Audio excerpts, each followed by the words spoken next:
दोस्तों एक बार फिर से स्वागत है प्रजापति न्यूज में। चोट लगने पर टिटनेस का टीका नहीं लगाया तो क्या होगा? दोस्तों जब किसी का हाथ लोहे से कट जाता है या फिर चोट लग जाती है तो घर वाले सबसे पहले टिटनेस का इंजेक्शन लगवाने के लिए दौड़ते हैं।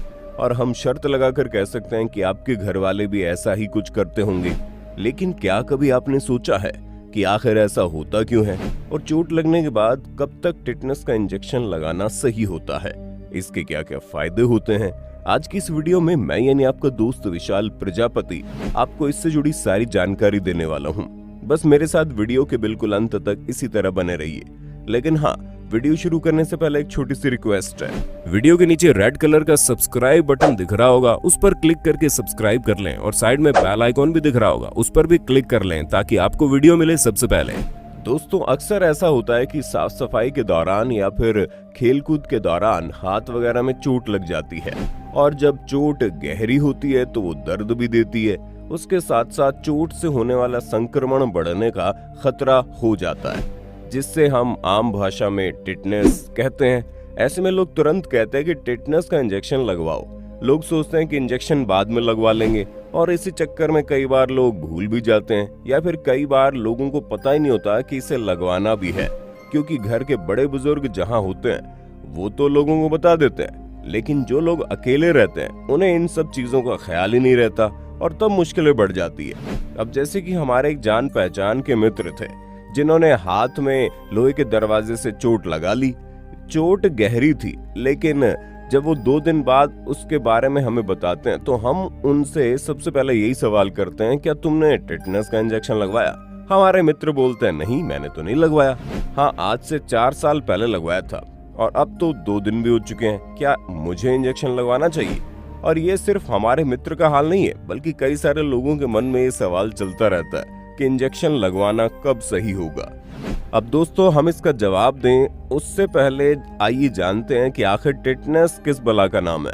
असल में एक गंभीर बीमारी है जो जानलेवा भी हो सकती है। ये एक बैक्टीरिया के कारण होता है जिसका नाम क्लोस्ट्रिडियम टेटनाई है।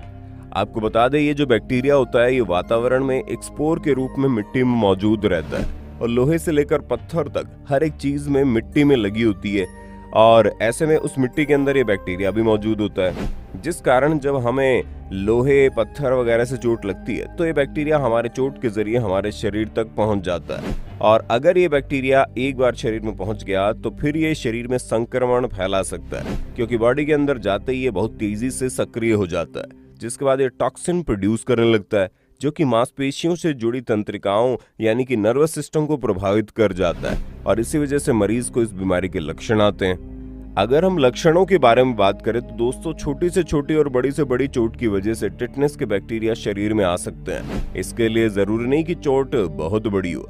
अगर इस बैक्टीरिया से सने हुए किसी भी चीज से आपको हल्की सी भी चोट लग जाती है तो ये बैक्टीरिया शरीर में पहुंच सकते हैं, जिसके बाद 7 से 21 दिन के बाद मरीज के शरीर में लक्षण दिखाई देने लगते हैं, जिसमें मरीज को शुरू में गले में दर्द, निगलने में दिक्कत पैदा हो सकती है और फिर जैसे जैसे संक्रमण बढ़ता है मरीज की मसल से जकड़ने लगती है, जिसमें मरीज की गर्दन और उसके आसपास के मसल पर ज्यादा प्रभाव पड़ता है, जहां मरीज के गर्दन और जबड़े के आसपास खिंचाव महसूस होता है और मरीज को मुंह खोलने में, सांस लेने में तकलीफ होने लगती है।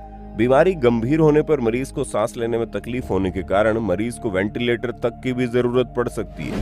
इसलिए इस बीमारी को या फिर कह लीजिए इस छोटे से बैक्टीरिया को जो हमें अपनी आंखों से दिखाई तक नहीं देता, उसे नजरअंदाज करने की गलती बिल्कुल नहीं करनी चाहिए, क्योंकि अगर मरीज को इलाज समय पर ना मिला ना और वो लक्षण ना पहचान पाए तो उससे जान भी जा सकती है। अब दोस्तों बीमारी उसके लक्षण के बारे में तो आप समझ ही गए हैं कि ये कितनी ज्यादा खतरनाक है।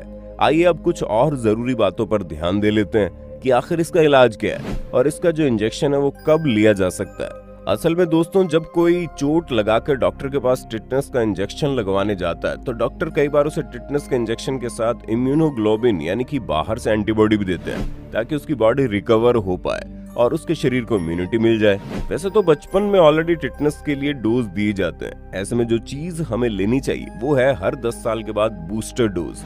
डॉक्टर्स का कहना है कि जब कोई मरीज उनके पास आता है तो जो क्लीन जख्म होते हैं यानी कि 1 सेंटीमीटर से ज्यादा गहरे नहीं होते, इस कंडीशन में मरीज को पिछले 10 सालों में टिटनस का इंजेक्शन नहीं लगा होता तो टिटनस का इंजेक्शन दिया जाता है।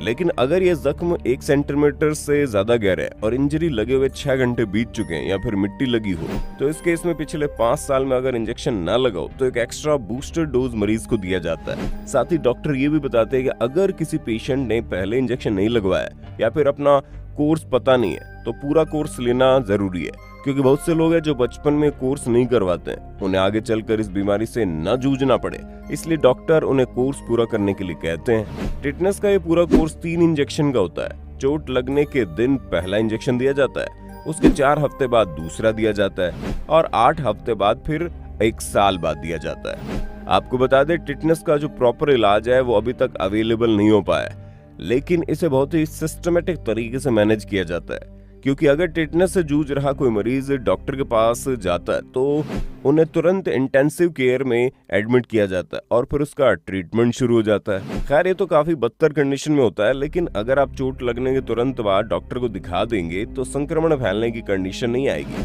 और डॉक्टर आपकी चोट के हिसाब से आपको बता देगा कि इसमें टिटनस लगाने की आवश्यकता है या नहीं। लेकिन अगर आपने टिटनस का बूस्टर डोज कुछ सालों पहले लगवाया, फिर भी आप एक बार डॉक्टर से कंसल्ट जरूर करें। दोस्तों, उम्मीद है आपको इस वीडियो में काफी कुछ सीखने का मौका मिला होगा। अब वीडियो के बारे में आपको क्या कहना है कमेंट में बताइए। इसी तरह की वीडियोस को देखते रहने के लिए हमारे चैनल प्रजापति न्यूज को सब्सक्राइब करना ना भूलें।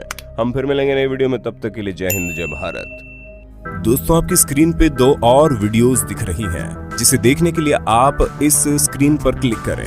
दोनों देखिएगा, बहुत अच्छी वीडियो बनी है।